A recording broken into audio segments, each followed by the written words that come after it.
My name is James Williams Jr. This is Come Back to I want to address the city of Charlottesville, my hometown, in which I'm standing in right now, about these damn statues that have cost the lives of 3 people, injuring the lives of others, changing them probably forever over some bullshit ceramic they can't do anything to anybody.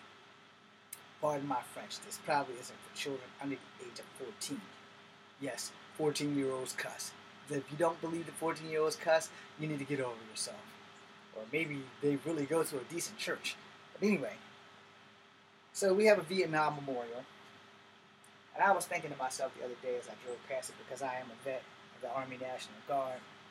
Hell nasty girls. In fact, salute to all your soldiers, no matter what war they served in. Respect the soldiers, respect the vets. So that brings me to a clusterfuck of these 2 statues that I don't understand why we didn't think of this sooner. Or maybe there's some legal ramifications that does not allow the city of Charlottesville to do this. But why don't we make a park with nothing in it but those statues? Put every statue in the city that everybody is racially offended by or racially offended by in one fucking spot. Make a museum park for the statues. And I would tell you, my bet is this, that if we did that, there would probably be less strife and racial content because everyone could go there to see them. And while we're making the statue park, maybe we ought to make some statues of people who've actually made a difference in people's lives, like a statue of Bruce Lee, a statue of Pocahontas, a statue of Geronimo, a statue of Swanto. Sacagawea needs her own statue instead of just standing behind Lewis and Clark like somebody trying to breathe up farts, and then a statue of other Native Americans, blacks, and other whites who were also part of the Underground Railroad that you guys forgot about. Maybe a statue of Harriet Tubman. Maybe we ought to just make a park with statues and put every statue we have in the city, because apparently most of us are offended by them. Not me. I'm only offended by the Sacagawea statue because she should be standing like the hero she was instead of kneeling like they try to make all women seem through history. But behind every great man is a great woman, and people need to know that. And not because I'm being pro-feminine there. I love women too, but, give credit where it's due. We need a statue of Pocahontas and John Smith, a statue of her husband, John Roth, her kids even. Maybe a statue of the Powhatan chief. And since Big Bear came and did a powwow around the statue of Sacagawea, the only my problem with Sacagawea is that she's kneeling behind the men that she led. They didn't lead her, she led them. So why is she kneeling? But nobody's making a big stink about that. Alright? I'm not going to make a big stink about that. It's a piece of ceramic that can't get down and hurt people. But at that same time, she should be honored better than kneeling behind 2 men who, standing proud, knowing damn well that she did all the damn work. And where's her husband? He was with her. But he's not even mentioned. Not even by name. And by that, I don't even remember his name. But him being a Native American, you would think that they would give him some damn credit too. But they don't. The only 3 people on the statue are Sacagawea, Lewis, and Clark. And why, again, is she kneeling behind them? She should be in front of them and not kneeling. She should be standing proud like the proud Native American woman that she is. But we're not going to make a big stink about that. What I propose is that we take some open land somewhere in the city, either on the outskirts or at Pantops or on the other side, past McIntyre, past the firehouse, somewhere in the city of Charlottesville or the county of Albemarle, and make a park of statues. That way no one can be offended by the statues, because if they want to go to the statues, there should be a park there. That way they can have a statue, a place to park, and a place to walk with little plaques explaining everybody who these people in these statues are. And you can also give it a brand new name. And that will save all the drama of racial tension and all the other things. And yeah, we all have the right to picket and do all the whatever the hell that clusterfuck was. But at the same time, we need to respect people, because the one thing that apparently no one seems to understand in the world, and this is why racism ain't going nowhere. 1, racism is a very touchy subject, and no one wants to be honest and talk about it. 2, racism is grounded in hatred from old school bullshit. Well, instead of raising our kids differently, we choose to continue raising them with the same old bullshit values of Don't like this person because they're black. Don't like this person because they're white. Don't like this person because they're Asian. I suppose you guys are wondering why I haven't pulled out the rest of the racial ethnic equality, because technically there are really only 3 human races, because you have Mongoloid, Negress, and Caucasian. I didn't say any of that shit right. A scientist told me that long time ago. So, it is what it is. But I will tell you this. By region and by location, you can't change the one factor in your life that no matter what you do, there's not enough money in the world for a black man to become a white man, genetically. Alright? You can bleach your skin, but that does not change the fact that when they give you your DNA test, that shit's still going to say black. I'm multicultural, so I come into one of those factors of, this guy has mixed DNA. He's got black, he's got Native American, he's got white in him. So when they print my DNA out, it's probably going to come back as clusterfuck. Now, but for the rest of you normal people, who are just either black or white or Asian, you guys need to set the bar. You need to stop being racist, because one, that's something that we can't change. No one can change the skin they're in, because God made you who you are for that reason. And if you don't believe in God, then the hands of fate slapped you in the face, and there you go. But there should be a museum for all of the statues. You can put them right down the line. You can have the South statues here, the Northern statues here, and everyone in the middle, the more important people, the people that are not on one side or the other, right smack dead in the middle. Alright? I don't have the right to be a racist because some of my grandparents were white. Some of my grandparents were Native American. My parents are both mixed. My mom looks like she's white. My dad looked like he was black. His father was black. My mother's father was mixed. He could pass for a white man with a tan. My mom can surely pass for a white woman. I've lost her in a crowd of white people before. In Scottsville. Yeah. You can fact check that shit. I've also lost her in CVS on 5th Street. She was standing between a white man and an Asian woman. And it fucked me up because I didn't even realize it was her. Now, that being said, let's grow up, people. Let's grow up. We got better things to do than try to fight somebody over some shit that they can't change genetically. No one can help the race.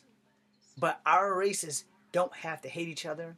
And our people, as people, don't have to hate each other. If you're waiting for a nuclear attack from an alien race, which would be the only thing that would bring us together to realize that we are all human, you all need to grow up faster than that. Because if that shit does happen, or when that shit does happen, the most dangerous people to us is us. And I say that because not only as a friend and a fan of The Walking Dead, the fact of the matter is simple. And I've said this to people of different color. And I'll say this to all of you. You are in more danger from someone with your same skin color than you will ever be than in someone who is not your skin color. Now, there are some bad apples in every bunch. But see, a person of your skin color that you trust the most, you will suffer from Julius Caesar syndrome, which means that just give them the ability to use a shorter knife. Because they can stand right behind you and stab you, and because you think, oh, well, we're both black, he's not going to do anything to me because we're going to look out for each other. Here's a word that comes to mind. Bullshit. Now, let me explain this to you. If you look out through every person's time and everyone's culture, if I may get dramatic now, in Greek culture, many Greeks were killed by Greeks until they expanded into other people's territories. That's when they started getting killed by other people. Let's go into Asian culture. One of the main people who killed a lot of Asians was an Asian. May I remind you of Genghis Khan? May I remind you of Sun Tzu, The Art of War? He killed a lot of Asian people. And he's Asian. So what does that tell you? Let's go into American history for Native Americans. The tribes were at war long before the Europeans got here. So like I said, there are bad eggs in every bunch. Now, at our core, every human strives to be a good person. However, sometimes the racial divide is what makes people turn evil because they've been They had one bad experience by somebody of a different race, and so they hate everybody of that race for that simple fact. I know you guys are thinking, how that has anything to do with these statues? Think about it. A lot of black people and a lot of white people went to war to get these statues taken down. Now, the statues are still there. There's been some legal loophole holding all that shit up. A lot of black people and white people fought over some ceramic that's just been there since most of them were even zygotes in their mother's belly. And this cost 3 people their lives. And those 3 people were white people who were dying for black people. So what's the problem? The problem is this. This here, it's there forever until somebody peels it the fuck off you. Like the predator. But that's probably not going to happen. If predators do exist, we're all dead meat anyway. So it doesn't really matter. But if we don't learn how to get together, if we don't learn how to cooperate, if we don't learn how to love each other, those things, those statues, they're still going to be here when we're dust in the wind. And you guys want to fight over statues. What you should be worried about is how we keep the peace amongst ourselves. And the best way to do that is to first have cultural and racial understanding classes. If you are a black person who do not like white people, you need to be in a class about white people. You need to be able to sit there, you need to be strong enough to understand what the hell you're hearing, and you need to take it.